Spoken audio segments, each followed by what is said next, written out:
زمانے کی قسم تمام انسان خسارے میں ہیں سوائے ان کے جو ایمان لائے، جنہوں نے نیک عمل کیے، جنہوں نے ایک دوسرے کو حق کی نصیحت کی، جنہوں نے ایک دوسرے کو صبر کی تلقین کی۔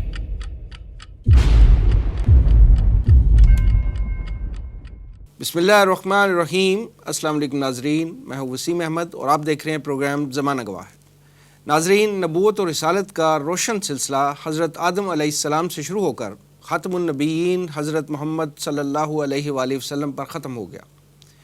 نبی کریم صلی اللہ علیہ وآلہ وسلم کی نبوت اور رسالت کا دور تا قیامت ہے اور کوئی شخص اب منصب رسالت پر فائز نہیں ہو سکتا۔ قرآن و حدیث کی روشنی میں اسے عقیدہ ختم نبوت کہا جاتا ہے اور تحفظ ناموس رسالت ہر مسلمان کا اولین فریضہ ہے، جس کی ادائیگی ہر کلمہ گو اپنی عزت و آبرو اور جان و مال کی پرواہ کیے بغیر پورے جذبہ ایمانی کے ساتھ کرتا ہے، کیونکہ وہ جانتا ہے کہ اس سلسلے میں اگر اس نے کسی قسم کی کمی کوتاہی کی تو وہ اپنے قیمتی ایمان کی دولت سے محروم ہو جائے گا۔ مولانا ظفر علی خان نے اس ساری صورتحال کو بڑے خوبصورت انداز میں ترجمانی کی ہے۔ نماز اچھی، حج اچھا، روزہ اچھا، زکوٰۃ اچھی، مگر میں باوجود اس کے مسلمہ ہو نہیں سکتا، نہ جب تک کٹ مروں میں خواجہ بدخواہ کی حرمت پر، خدا شاہد ہے کامل میرا ایمان ہو نہیں سکتا۔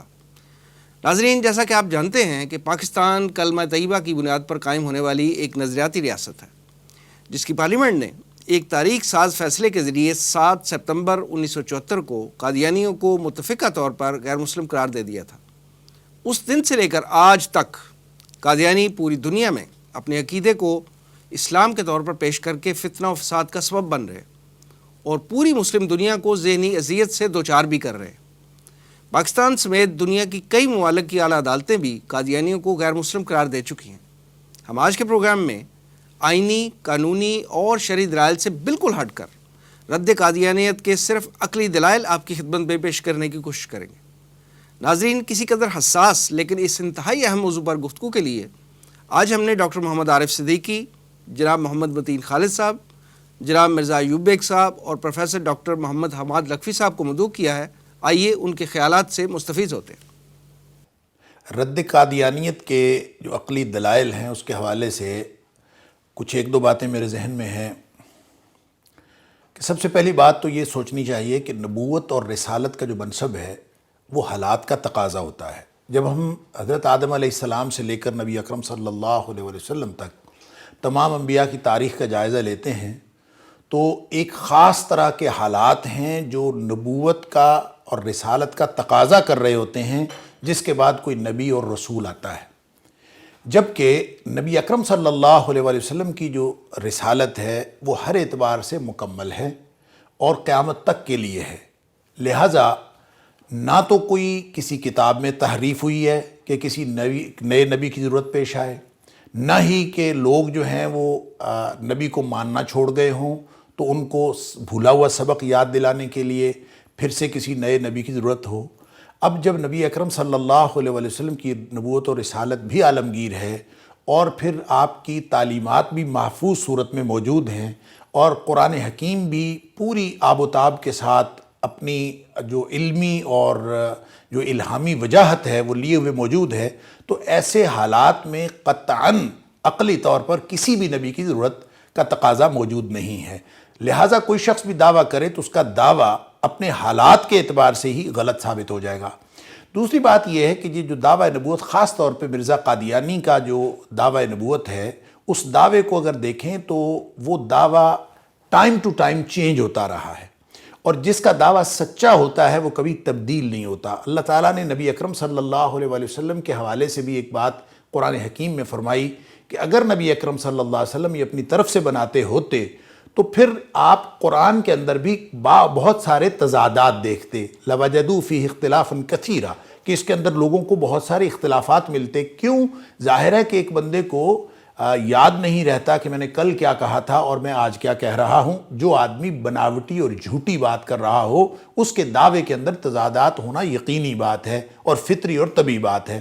نبی اکرم صلی اللہ علیہ وسلم پر نازل ہونے والی کتاب جو اگرچہ نزول کے اعتبار سے 23 برس میں نازل ہوئی تو اس میں کوئی تضاد اور کوئی اختلاف نظر نہیں آتا، اور یہ ایک دلیل کے طور پر قرآن حکیم نے یہ ارشاد فرمایا ہے۔ اب جب ہم مرزا قادیانی کی نبوت کو دیکھتے ہیں اور اس کے دعوی نبوت کو دیکھتے ہیں تو وہ اپنے نبوت کے دعوے پہ الگ اس کے اندر اختلافات اور تضادات موجود ہیں، لیکن دعوے کے اعتبار سے بھی تضاد موجود ہے کہ یعنی نبوت کا دعویٰ بھی ہمیشہ نہیں رہا، بلکہ کہیں الوہیت کا دعویٰ ہے، کہیں نبوت کا دعویٰ ہے، پھر نبوت کے اندر بھی کبھی ذلی نبوت کا، کبھی بروزی نبوت کا، اور کبھی مہدیت کا دعویٰ ہے نبوت سے بھی نیچے آ کے۔ لہٰذا اس دعوے کے جو تضادات ہیں یہ از خود اس بات کو ثابت کرتے ہیں کہ یہ دعویٰ غلط ہے، کیونکہ اس کے اندر اتنے اختلافات اور تضادات کسی سچے دعوے کے اندر، چاہے وہ مہدیت کا ہو اور چاہے وہ، اب دیکھیں مسیحیت کی جو بات ہے، مسیح موعود کی جو بات ہے، تو یہ دراصل ایک جھوٹا آدمی جو مختلف مقامات پر مختلف حوالوں سے صرف اور صرف جھوٹ کا سہارا لینا چاہتا ہے، تو وہ اس طرح کے دعوے بھی کرتا ہے اور دعوے کے اندر پھر تضادات بھی لوگوں کے سامنے نمایاں ہوتے ہیں۔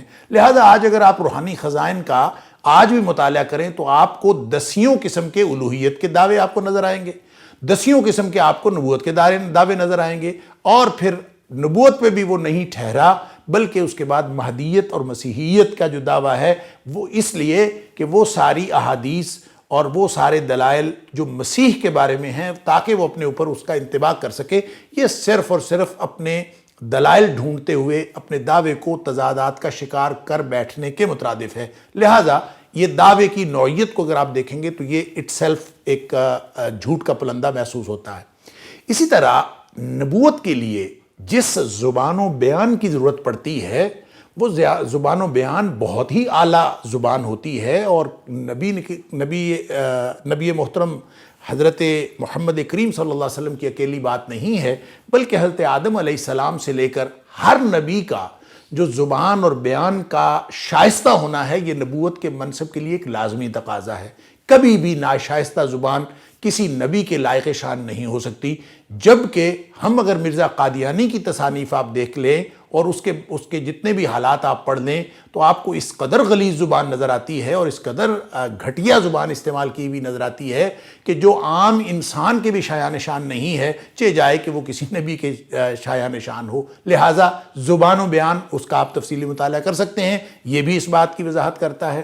اسی طرح پھر جو کردار ہوتا ہے، نبی اعلیٰ ہوتا ہے، خیر البشر ہوتا ہے، اور نبی کا جو کردار ہے وہ بھی ایک انتہائی اعلیٰ کردار کی نشانی ہوتی ہے۔ نبی اکرم صلی اللہ علیہ وسلم کا یہ جو قرآن کا دیا ہوا چیلنج ہے نبی اکرم صلی اللہ علیہ وسلم کے کردار کے بارے میں کہ لقد کان لکم فی رسول اللہ اسوۃ حسنہ، کہ بہترین اور کامل نمونہ اگر کوئی آئیڈیل انسان کا ہو سکتا ہے تو وہ نبی اکرم صلی اللہ علیہ وسلم کی ذات اقدس ہے۔ لہٰذا جب آپ مرزا کے حالات دیکھ لیں تو وہ بھی آپ کو ایک عام انسان کے حالات بھی نہیں لگتے، ایک عام اچھے انسان کے حالات نہیں لگتے، چہ جائے کہ وہ کسی نبی کے حالات ہوں۔ لہٰذا اس کا کردار ہی اس بات کے لائق شان نہیں ہے کہ اس کے ساتھ کسی اس طرح کے دعوے کی کوئی مطابقت قائم ہو سکے۔ ایک اور بات جو میں عرض کرنا چاہتا ہوں وہ ہے حسب نسب۔ نبی عالی نسب ہوتے ہیں، نبوت کا منصب عام لوگوں میں نہیں آتا، نبوت کا منصب ہمیشہ خاص لوگوں میں آتا ہے۔ اور نبی اکرم صلی اللہ علیہ وسلم کا آپ منصب دیکھیں تو پورے عرب کے اندر قریش قبیلہ، اور پھر قریش میں سے بنو ہاشم بہت پرومیننٹ قبیلہ تھا، اس کی پہلے سے وہاں معاشرتی طور پر اور سماجی اعتبار سے بہت زیادہ عزت موجود تھی۔ لہٰذا جب آپ نبوت اور منصب کے اس تقاضے کو دیکھتے ہیں تو عقلی طور پر حسب اور نسب کے اعتبار سے مرزا غلام احمد قادیانی کو دیکھتے ہوئے سارے کے سارے وہ معیارات دم توڑ جاتے ہیں کہ اس کے اندر کسی بھی طرح کی سماجی طور پر پرومیننٹ ہونا اور نمایاں ہونا اور کسی کردار کے اعتبار سے یا قبیلے کے اعتبار سے نمایاں ہونا تو دور کی بات ہے، آج تک ان کے خاندان کے بارے میں بہت سارے شکوک و شبہات ہیں جن کو ایڈریس نہیں کیا جا سکا اور جن کا کوئی تسلی اور تشفی بخش جواب نہیں بن سکا۔ لہٰذا یہ جو حسب و نسب کے اعتبار سے جو کیفیت ہے وہ بھی اس دعوی نبوت کے رد کے لیے کافی ہے۔ اور ایک آخری بات جو میری ذاتی تجربے کی بات بھی ہے اور مرزا غلام احمد قادیانی کے ساتھ کیے ہوئے ایک مناظرے کی بھی بات ہے، جو میرے پردادا حضرت محی الدین عبد الرحمن رحمۃ اللہ علیہ کے ساتھ ہوا۔ میرے پردادا حضرت محی الدین عبد الرحمن جو لکھو کے ڈسٹرکٹ فیروز پور میں رہتے تھے، وہ مرزا غلام احمد قادیانی کے ہم اثر تھے۔ ان کے بہت سارا خط و کتابت، ان کی مناظرانہ خط و کتابت آپس میں چلی ہے۔ اس کا ذکر خود مرزے نے اپنی کتاب حقیقت الوحی کے اندر کیا ہے۔ حقیقت الوحی کا جو اب اس وقت موجود ایڈیشن ہے، اس کو بھی اگر دیکھا جائے، میں نے خود پڑھا ہے اس میں کہ جا بجا میرے پردادا کا ذکر ملتا ہے ان کے مناظروں میں اور اس کے مباحث میں، اور کہیں وہ مولوی محی الدین لکھو کے والا لکھتا ہے، کبھی لکھتا ہے مولوی عبد الرحمن لکھو کے والا، کہیں لکھا ہوا ہے مولوی محی الدین عبد الرحمن لکھو کے والا۔ بہرحال تو میرے پردادا جو اللہ تعالیٰ نے ان کو ایسی عزت اور شان عطا فرمائی کہ ان کا جو انتقال ہے وہ مدینہ منورہ میں مسجد نبوی میں حالت سجدہ میں ہوا، اور ان کی تدفین جو ہے وہ جنت البقیع کے اندر، جس کو ہم عرف عام میں جنت البقیع کہتے ہیں، جو بقیع کا قبرستان ہے، جن کے بارے میں نبی اکرم صلی اللہ علیہ وسلم نے بہت ساری فضیلتیں بتائی ہیں، وہاں آپ کی تدفین ہوئی۔ تو میرے پردادا جو ہیں انہوں نے مختلف، ان کی خط و کتابت تو چلتی تھی، تو ایک واقعہ جو میں اب بتا رہا ہوں یہ حقیقت الوحی کے اس ایڈیشن میں موجود نہیں ہے۔ میرے چچا مولانا معین الدین لکھوی رحمۃ اللہ علیہ مجھے بتایا کرتے تھے کہ حقیقت الوحی کا جو پہلا ایڈیشن تھا اس میں یہ واقعہ موجود تھا، جس کو بعد کے ایڈیشنز میں نکال دیا گیا۔ جس طرح باقی چیزوں کا تذکرہ موجود ہے، یہ تذکرہ بھی موجود تھا جس کو بعد میں نکال دیا گیا۔ وہ واقعہ یہ تھا کہ میرے پردادا مولانا محی الدین عبد الرحمن نے ایک خط لکھا مرزا غلام احمد قادیانی کو، اور اس کو یہ لکھا کہ میں نے اللہ تعالیٰ سے دعا کی تھی کہ اے اللہ مجھے مرزے کے بارے میں رہنمائی فرما کہ یہ کیا ہے، یہ ایک فتنہ ہے یا کوئی اس کے اندر کوئی سچائی موجود ہے، اس کے بارے میں میری رہنمائی فرما۔ تو اللہ نے میری رہنمائی فرمائی کہ ان فرعون و حامان و جنودہما خاطئین کانوا خاطئین، کہ جو فرعون ہے اور جو حامان ہے وہ دونوں جو ہیں وہ بہت ہی خطا کار اور گناہ گاروں میں سے تھے، تو یعنی غلط راستے پر تھے۔ تو فرعون اور حامان کا ذکر جہاں قرآن میں آیا ہے تو اللہ تعالیٰ نے وہ آیت کا ٹکڑا میرے ذہن میں ڈالا، خواب میں مجھے یہ اللہ کی طرف سے بشارت ہوئی ہے تیرے بارے میں کہ تیرا حشر بھی ان لوگوں کے ساتھ ہے، فرعون اور حامان وغیرہ کے ساتھ۔ اب جب یہ خط پہنچا مرزا کے پاس تو مرزا کو ظاہر ہے کہ اس بات سے کچھ اور بھی کہنا تھا۔ اس نے جواباً یہ کہا کہ میں نے بھی اللہ سے دعا کی تھی کہ محی الدین عبد الرحمن کے بارے میں مجھے تو رہنمائی فرما، تو میرے اللہ نے مجھے رہنمائی کی ہے ان شانیہ کا هو الابتر، کہ تیرے دشمن کی نسل آگے نہیں چلے گی۔ لہٰذا اس نے اپنی پیشین گوئی کے طور پر ایک دعویٰ کیا، جس طرح اس کے دیگر جھوٹے دعوے ہیں اسی طرح اس نے ایک اور دعویٰ کر دیا کہ یہ جو محی الدین عبد الرحمن ہے اس کی نسل آگے نہیں چلے گی۔ جس وقت وہ یہ دعویٰ کر رہا تھا اور اس کو پھر حقیقت الوحی کے اندر درج کر رہا تھا، اس وقت میرے پردادا کی اولاد نرینہ موجود نہیں تھی۔ پھر مرزا کی زندگی میں ہی اللہ نے یہ دن دکھایا کہ میرے دادا مولانا محمد علی مدنی رحمہ اللہ ان کی پیدائش ہوئی۔ لوگوں نے جا کے مرزا سے بات کی کہ تمہارا دعویٰ تو یہ تھا کہ اس کی اولاد نہیں ہوگی اور اس کی اولاد نرینہ ہو گئی ہے، تو اس نے کہا کہ کوئی بات نہیں، ایک بیٹا اگر ہو بھی گیا تو یہ نسل آگے نہیں جا سکتی۔ اب اس مرزا کے اس دعوے کو اللہ نے ایسے جھوٹا ثابت کیا کہ میرے پردادا کی اولاد نرینہ تو واحد میرے دادا تھے مولانا محمد علی مدنی رحمۃ اللہ علیہ، اور وہ بھی اللہ کے فضل سے 45 سال درس حدیث دینے کا شرف حاصل کرتے رہے مسجد نبوی کے اندر، اور وہیں ان کی تدفین ہوئی بقیع کے اندر۔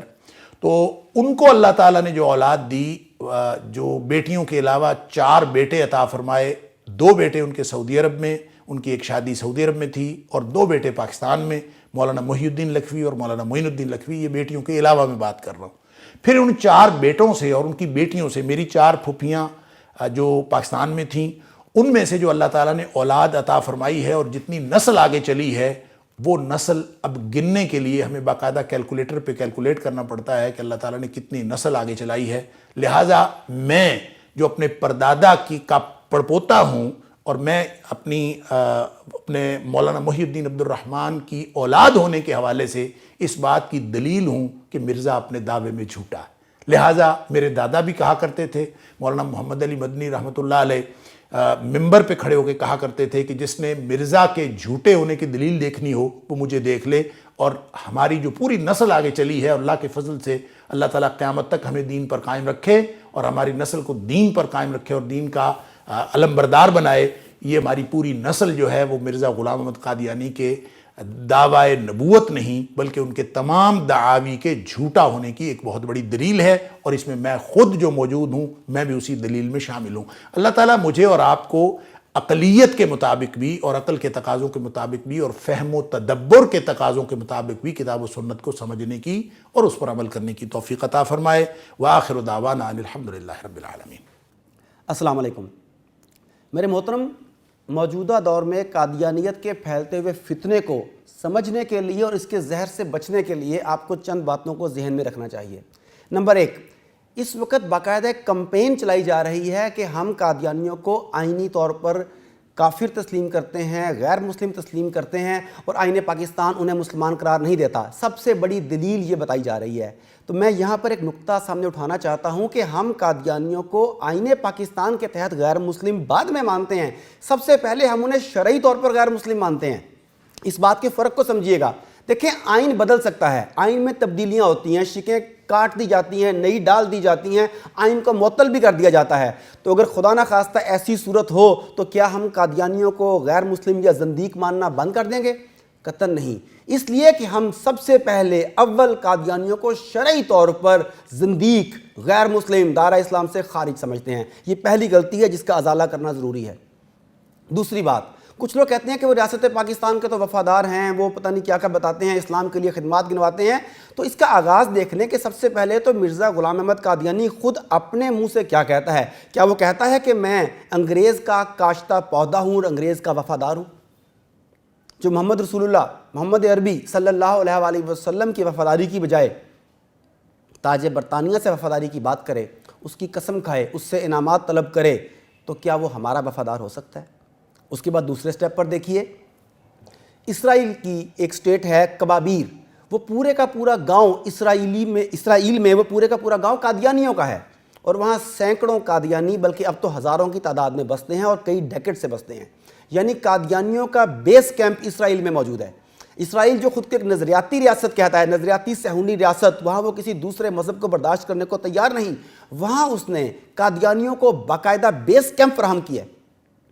قادیانی فوج میں 300 سے زائد قادیانی لڑکیاں سرو کر رہی ہیں. مردوں کی تعداد تو علیحدہ ہے، قادیانی لڑکیاں سرو کر رہی ہیں. کیوں؟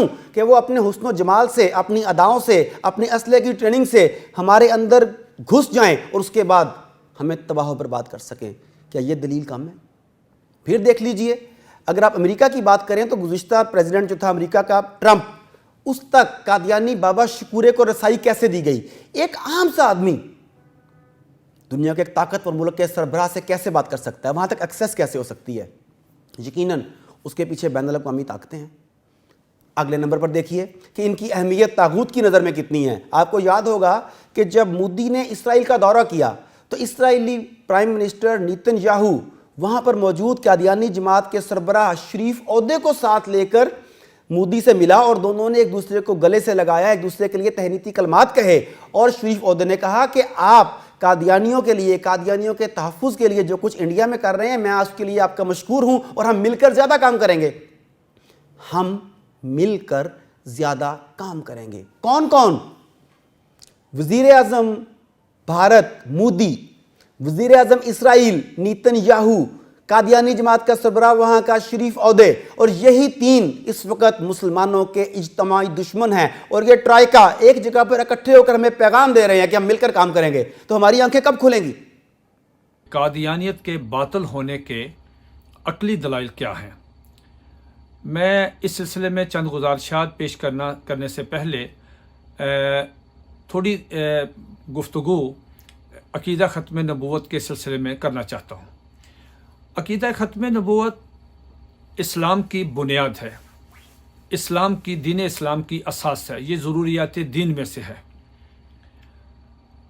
عقیدہ ختم نبوت یہ ہے کہ اللہ رب العزت نے انسانیت کی فلاح کے لیے، ہدایت کے لیے انبیاء کرام کا جو سلسلہ حضرت آدم علیہ السلام سے شروع کیا وہ حضور نبی کریم علیہ الصلاۃ والسلام پہ آ کر ختم ہو گیا. حضور نبی کریم علیہ الصلاۃ والسلام اللہ تعالیٰ کے آخری نبی، آخری پیغمبر، آخری رسول ہیں۔ آپ صلی اللہ علیہ وسلم کے بعد کسی قسم کا کوئی نیا نبی نہیں آئے گا قیامت تک۔ آپ صلی اللہ علیہ وسلم پہ نازل ہونے والی کتاب قرآن مجید اللہ تعالیٰ کی آخری کتاب ہے۔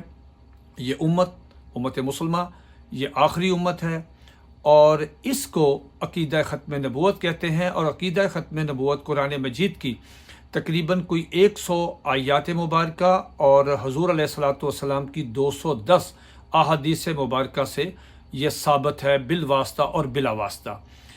اب قرآن و سنت میں کی روشنی میں صحابہ کرام سے لے کے اب تک پوری امت کا اس پر اجماع ہے، اتفاق ہے کہ حضور علیہ الصلاۃ والسلام حضرت محمد مصطفیٰ صلی اللہ علیہ وسلم جو ہیں اللہ تعالیٰ کے آخری نبی، آخری رسول، آخری پیغمبر ہیں۔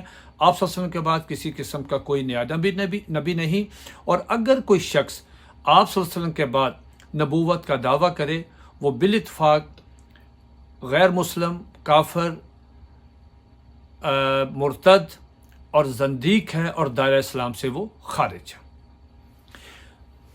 ضرورت یہ ہے کہ اگر یہ تسلیم کیا جائے، ہمارے ہاں پاکستان میں انڈیا سے جو 1857 کی جنگ آزادی کے بعد انگریز نے اپنی جنگ آزادی کے خلاف، جہاد کے خلاف جو ایک فتنہ پیدا کیا، جو فتنہ قادیانیت کے نام سے جانا جاتا ہے۔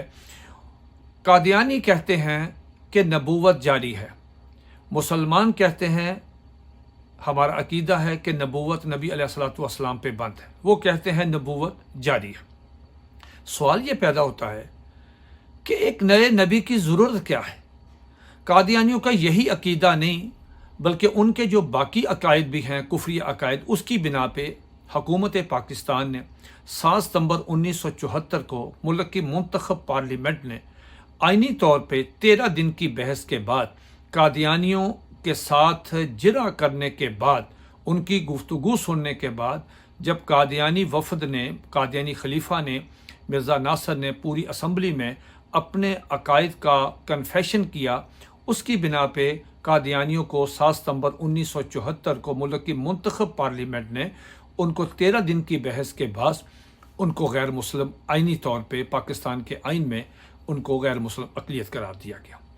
اب سوال یہ پیدا ہوتا ہے کہ ایک نبی کی عقلی طور پہ کہ ایک نبی کی ضرورت کیوں ہوتی ہے؟ ایک نبی کیوں آتا ہے، نیا نبی؟ اب نبی تو اس وقت آئے نا کہ اگر پہلے نبی کی تعلیمات جو ہیں ان کی امت مکمل طور پہ بھول چکی ہو، یا اس نبی پہ نازل ہونے والی جو کتاب ہے اس میں تحریفات ہو گئی ہوں، وہ تبدیل ہو گئی ہوں۔ اب دونوں میں سے کوئی بات بھی نہیں ہے، یا تیسری بات یہ ممکن ہو سکتی ہے کہ نئے حالات میں اب 1400 سال پرانا جو یہ دین اسلام ہے، یہ نئے تقاضوں، یہ ٹیکنالوجی کا، آئی ٹی کا دور ہے، اس دور میں نعوذ باللہ نہیں چل سکتا، ایسی بات بھی نہیں۔ مسئلہ اگر یہ دنیا جیسے کہ کہتے ہیں جی کہ چاند پہ بھی آبادی شروع ہونے والی، لوگوں نے وہاں بھی زمین خرید لی ہے، تو کہنے کا مطلب اگر وہاں بھی لوگ جانا چاہیں، وہاں بھی رہنا چاہیں، تو نبی کریم صلی اللہ علیہ وآلہ وسلم کی جو تعلیمات ہیں، قرآن مجید کی جو تعلیمات ہیں، کوئی ایسا مسئلہ، کوئی ایسی مشکل ایسی نہیں ہے کہ جو ہم سمجھیں کہ قرآن مجید میں یا احادیث مبارکہ میں یا سنت نبوی صلی اللہ علیہ وسلم سے ہمیں میسر نہ ہو۔ جب ہر چیز موجود ہے تو پھر ایک نئے نبی کی ضرورت کیوں ہے؟ پھر ایک دلچسپ بات یہ ہے کہ مرزا غلام احمد قادیانی کہتا تھا کہ میں نبی ہوں اور نبوت جاری ہے۔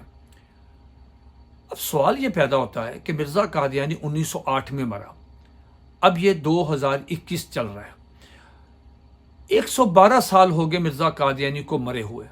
اب 112 سال میں کئی لوگوں نے، جن میں قادیانی جماعت کے لوگ بھی شامل، انہوں نے نبوت کے دعوے کیے۔ سوال یہ پیدا ہوتا ہے کہ قادیانیوں نے ان کو کیوں نہیں تسلیم کیا؟ پھر ایک اور بات یہ ہے جو ہم قادیانی سے پوچھتے، جو عقلی دلیل یہ ہے کہ نبی علیہ الصلوۃ والسلام سے لے کے اب تک اس 1400 سال کے عرصے میں مسلمہ کذاب جو ہے وہ اس نے جھوٹی نبوت کا دعویٰ کیا اور لوگوں نے کیے نبی علیہ الصلوۃ والسلام کے بعد. اب پوچھنا یہ چاہیے قادیانیوں سے کہ اگر نبوت جاری ہے آپ کس کو نبی مانتے ہیں؟ آپ اس کا نام لیں. جب آپ کسی کو بھی نبی نہیں مانتے تو اس کا مطلب یہ ہوا کہ آپ نے نبی علیہ الصلوۃ والسلام کے بعد آنجہانی مرزا قادیانی کو نبی مانا اور نہ اس سے پہلے کسی کو مانتے ہیں اور نہ اس کے آخر میں مانتے ہیں. تو یہ اگر آپ نبوت جاری کہتے ہیں تو عقل یہ کہنا چاہتی ہے کہ آپ اور بتائیں نا کہ اس کے بعد اور آپ کس کو مانتے ہیں، مرزا قادیانی کے بعد اور کس کو مانتے ہیں، یا مرزا قادیانی سے پہلے جو ہیں یہ 1300-1400 سال کا عرصہ ہے اس میں آپ کس شخص کو نبی مانتے ہیں. قادیانی مذہب کے باطل ہونے کے جو عقلی دلائل ہیں اس میں چند ایک پیش کرتا ہوں. سب سے بڑی دلیل یہ ہے کہ نبی اپنی ذات میں ایک نمونہ ایک کامل ہوتا ہے. نبی کے جو اوصاف میں وہ ایک مرکب ہوتا ہے، اس میں بے شمار خوبیاں ہوتی ہیں. اب مرزا قادیانی کا اگر آپ قادیانی لٹریچر سے، خود مرزا غلام احمد قادیانی کی کتب سے، ان کے بیٹوں کی کتب سے اگر آپ مطالعہ کریں تو آپ حیران ہوں گے کہ مرزا غلام احمد قادیانی ایک نمونہ کامل تھا. نعوذ باللہ بڑی دور کی بات ہے. مرزا قادیانی جماعت کا بانی لوز کریکٹر کا آدمی تھا. اس میں ایسی اس میں باتیں ہیں اس کے کریکٹر میں کہ وہ آدمی شراب پیتا تھا، وہ آدمی زنا کرتا تھا، نشہ کرتا تھا، غیر محرم عورتوں سے اس کے روابط تھے. یہ سارا کچھ ان کے لٹریچر میں ہے. تو یہ عقلی جب ان کی ہم کتابیں دیکھیں گے اور ایک آدمی کہے کہ میں نبی ہوں، رسول ہوں، مجھ پہ وہی اترتی ہے، تو ظاہر بات ہے جب ہم کمپیریزن کریں گے کہ نبی اس طرح کا نہیں ہوتا. نبی معصوم الخطا ہوتا ہے. نبی جو ہے وہ اللہ تعالیٰ کا انتخاب ہوتا ہے. وہ کردار کے حوالے سے، سیرت کے حوالے سے ایک انسانیت کے لیے ایک نمونہ کامل ہوتا ہے. تو ظاہر ہے مرزا غلام احمد قادیانی میں یہ چیز بالکل نہیں تھی. اسی طرح نبی کی ایک خوبی یہ ہوتی ہے کہ نبی اپنی وراثت نہیں چھوڑتا. اب حضور علیہ الصلوۃ والسلام نے اپنی کوئی وراثت نہیں چھوڑی. اس کے کوئی نبی جو سچا نبی ہے وہ اپنی وراثت نہیں چھوڑتا. جبکہ جتنے بھی جھوٹے نبی ہیں، مسلمہ کذاب سے لے کے فتنہ قادیانی تک، مرزا غلام احمد قادیانی نہ صرف وراثت چھوڑی بلکہ اس کی باقاعدہ رجسٹریاں ہوئیں اور اس نے دنیا میں اپنا جب نبوت کا دعویٰ کیا تو انگریز سے بہت کچھ اس نے زمینیں حاصل کی، بینک بیلنس لیے، سارا کچھ ہوا. تو یہ اس کے مرنے کے بعد اس کی وراثت جو تھی وہ آج کے اربوں روپے بنتے ہیں. اسی طرح نبی کی ایک خوبی یہ ہوتی ہے کہ جہاں وہ فوت ہوتا ہے اسی جگہ پہ دفن ہوتا ہے. اب حضور علیہ الصلوۃ والسلام نے جب ظاہری پردہ اس دنیا سے فرمایا، تو کیا ہوا کہ آپ صلی اللہ علیہ وسلم جہاں اس وقت آرام کر رہے ہیں یہیں پہ آپ صلی اللہ علیہ وسلم کا وصال مبارک ہوا. اس کے برعکس آپ دیکھتے ہیں کہ ایک شخص نبوت کا، یہ مرزا غلام احمد قادیانی، آپ اندازہ لگائیں کہ لاہور میں برانتھر روڈ پہ وہ مرا اور اس کو مال گاڑی پہ اس کی لاش لے کے گئے اور قادیان میں اس کو دفن کیا. اسی طرح نبی 1,24,000 کم و بیش انبیاء کرام رسول تشریف لائے اس دنیا میں. ہر نبی کا نام مفرد، مثلا دیکھیں یوسف، اسماعیل، آدم، ابراہیم، نوح، اسحاق، جتنے بھی موسیٰ، عیسیٰ، مفرد ایک سنگل ون نام محمد صلی اللہ علیہ وسلم. لیکن جتنے بھی جھوٹے نبی، اور یہ مرزا غلام احمد قادیانی، اس کے جھوٹے ہونے کی سب سے بڑی عقلی دلیل یہ ہے کہ اس کا نام جو ہے وہ مرکب ہے اور اس کا نام ہے غلام احمد.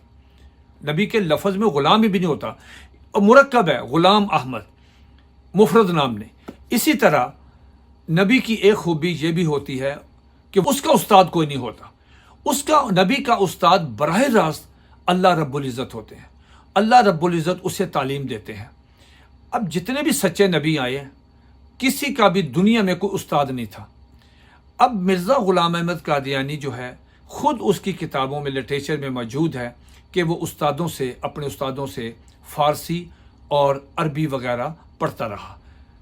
اسی طرح نبی کی ایک نشانی سچے نبی کی یہ بھی ہوتی ہے کہ وہ شاعر نہیں ہوتا، وہ مصنف نہیں ہوتا، وہ کتابیں نہیں لکھتا۔ اب مرزا غلام احمد قادیانی باقاعدہ طور پہ شاعر بھی تھا، اور شاعری بھی اس قدر گھٹیا شاعری تھی کہ جسے پڑھتے ہوئے بندے کو شرم آتی ہے۔ مثلا اس کا ایک شعر ہے کہ کرم خاکی ہوں میں میرے پیارے نہ آدم زاد ہوں بشر کی جائے نفرت اور انسانوں کی آگ۔ یہ آپ قادیانیوں کو شعر سنائیں تو وہ شرمندہ ہوتے ہیں، اس کی تشریح کو نہیں کرتے۔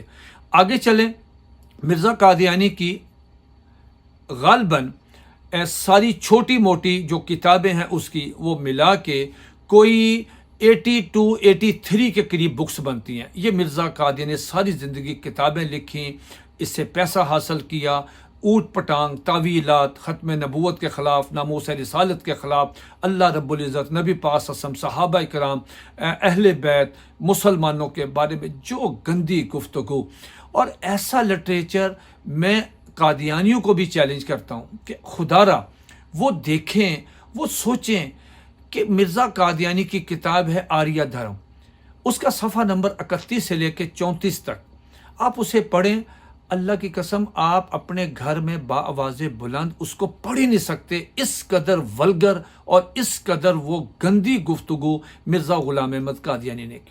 اسی طرح مرزا قادی زمیمہ براہین احمدیہ میں جو زبان بیہودہ استعمال کی ہے، اسے کوئی باذوق آدمی اسے پڑھنے کے لیے اسے دماغ ہی نہیں تیار ہوگا کہ یہ کیا، یہ نبی، حالانکہ مزید کی اسے سلطان القلم کہتے ہیں۔ اس کی شاعری اتنی گندی، اور اسے ہندوؤں کے خلاف ایسی بکواس کی کہ جس کے جواب میں ہندوؤں نے وہ نعوذ باللہ نبی پاک صلی اللہ علیہ وسلم کے خلاف جو کتاب لکھی جس پہ وہ غازی علم الدین شہید رحمۃ اللہ نے راجپال کو قتل کیا۔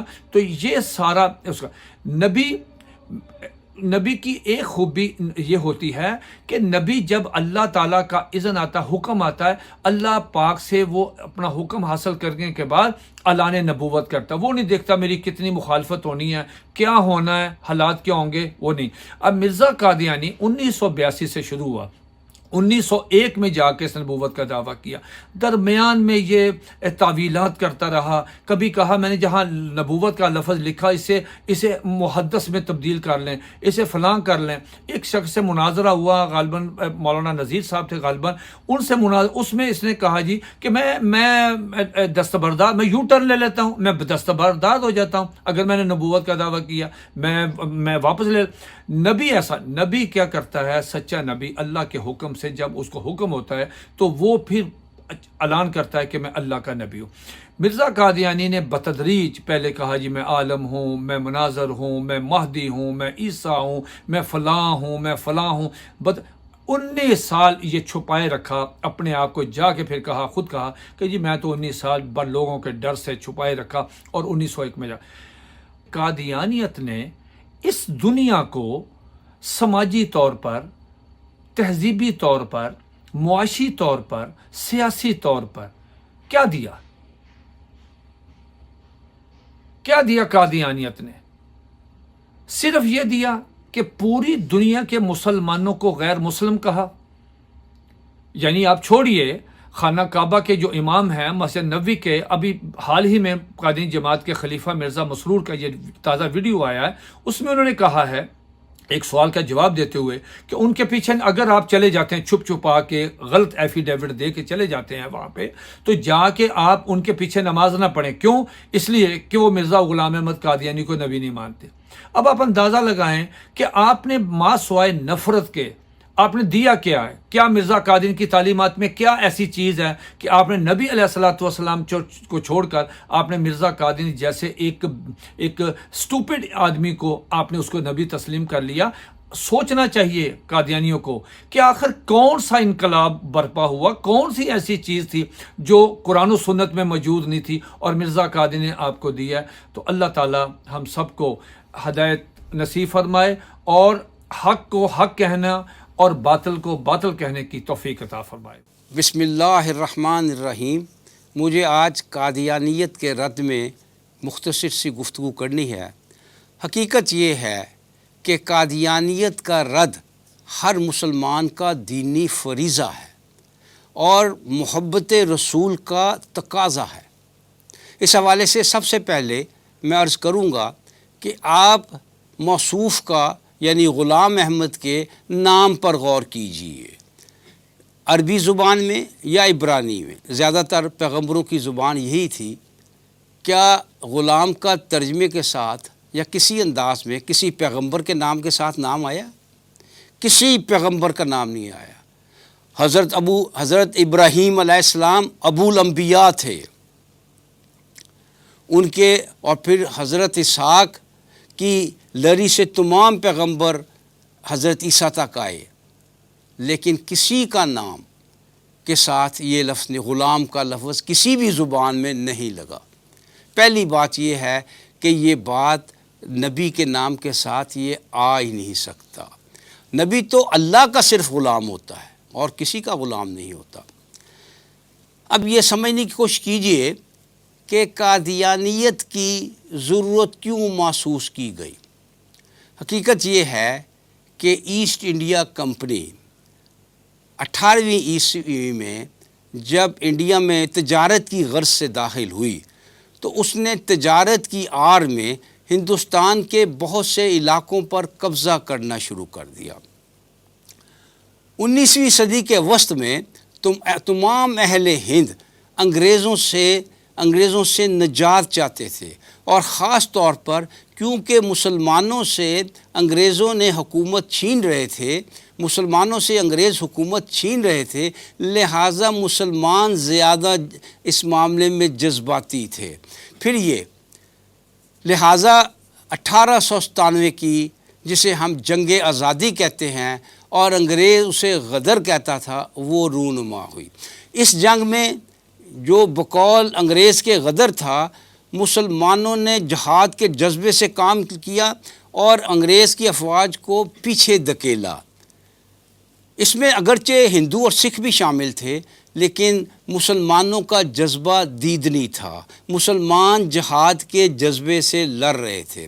جنگ ختم ہو گئی، مسلمان یا اہل ہند جو تھے وہ ناکام ہو گئے، تو انگریز نے جب تحقیق کی کہ یہ نوبت کیوں آئی، اصلاً ہمارے خلاف کون ہے، تو وہ اس نتیجے پر پہنچا کہ مسلمان اور مسلمانوں کا جذبہ جہاد جو ہے وہ ہے جو ہمارے ہندوستان میں حکومت کے آڑے آ رہا ہے اور مزید آئے گا۔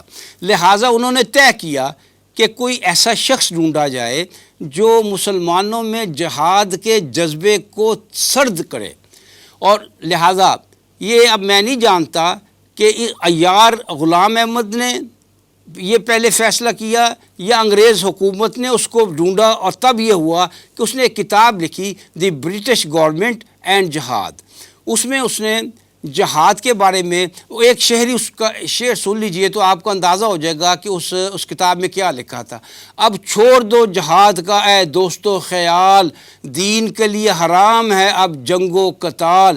یعنی وہ مسلمانوں کو یہ کہہ رہا ہے کہ اب جہاد ختم کر دو، اب جہاد چھوڑ دو، اب جہاد کی ضرورت نہیں ہے، اس لیے کہ حضرت عیسیٰ کے آنے پر جیسا کہ مسلمانوں نے کہا کہ تلوار ٹوٹ جائے گی، جہاد ختم ہو جائے گا، حضرت عیسیٰ اس کو اپنے منطقی انجام تک پہنچا دیں گے، اور میں چونکہ آ چکا ہوں، کیونکہ وہ کبھی اپنے آپ کو حضرت عیسیٰ کہتا تھا، کبھی کچھ کہتا تھا، کبھی کچھ کہتا تھا، کوئی ایک زبان تو اس کی تھی نہیں اس شخص کی، لہٰذا اس نے جہاد کی مخالفت کی اور مسلمانوں میں یہ ایک فتنہ پیدا کر دیا کہ اب جہاد کی ضرورت نہیں ہے، اور یہ وہ چیز تھی جس سے انگریز لرز رہا تھا کہ اگر جہاد کا جذبہ مسلمانوں میں دوبارہ اٹھ کھڑا ہوا تو یہ اس کے لیے مصیبت ہے۔ چنانچہ یہ قادیانیت کا فتنہ گڑا گیا اس شخص کی وساطت سے۔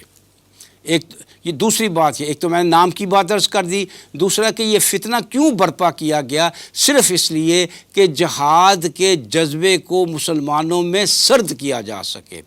اب آ جائیے اس بات پر کہ جب قادیانیوں کو کافر قرار دیا گیا تو یہ ایسے نہیں کسی ایک آدمی نے کہہ دیا تھا یا کسی ایک لیڈر نے کہہ دیا تھا یا کسی ایک جماعت نے کہہ دیا تھا. باقاعدہ قومی اسمبلی میں ایک اجلاس ہوا جس میں قادیانیوں کے سربراہ کو باقاعدہ موقع دیا گیا کہ وہ اپنا موقف بیان کرے.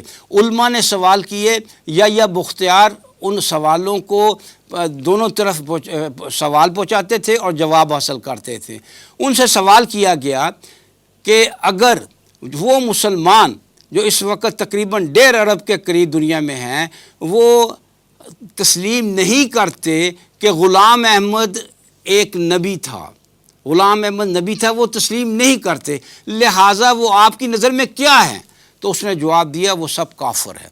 بات کھل کر سامنے آ گئی کہ چند لاکھ مسلمان ہیں اور باقی 1.5 ارب لوگ جو ہیں وہ کافر ہیں، یعنی جو 0.001% جو لوگ دنیا میں ہیں وہ کافر ہیں. اب سیدھی سی بات تھی، بات کھل کر آ گئی کہ یہ چند لوگ، یہ چند فتنہ پرداز جو ہیں یہ اصل میں کافر ہیں.